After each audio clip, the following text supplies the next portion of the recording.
Samantala, pag-uulat mula naman sa impilan ng DCSB, ang Spirit FM, CMN, Calapan, Oriental, Mindoro. CMN Live Nationwide. Junard Acapulco, magandang araw sa iyo. Magandang araw, Sir Ariel. Magandang araw, Pilipinas. Tukoy na ng kapulisan ang person of interest sa pamamaslang sa SEA Games multimedalist na si Mervin Guarte. Si Guarte ay sinaksak habang natutulog sa sala ng bahay ng kanyang kaibigan na si Barangay Councilor Dante Abel na matatagpuan sa Barangay Camilmil, Calapan City, Martes, ika-7 ng Enero taong kasalukuyan. Sinabi ni Calapan City Police Station Chief Police Lieutenant Colonel Roden Folache kahapon araw ng Huwebes na ang POI na siyang itinuturo ng witness ay isang tricycle driver.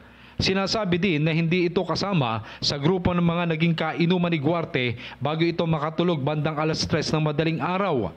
Lumalabas sa investigasyon na sadyang inabangan ng sospek na matapos ang inuman at makatulog ang biktima.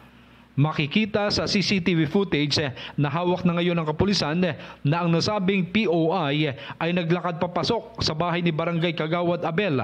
Ilang minuto ang nakalipas ay nakita rin muli ang kaparehong tao na mabilis na tumatakas mula sa crime scene.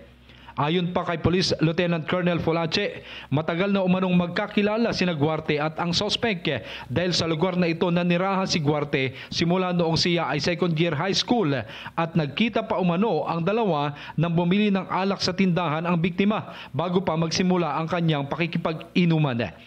Tinitiyak ng kapulisan na gagawin nila ang lahat upang mapanagot sa batas ang salarin sa naturang pamamaslang.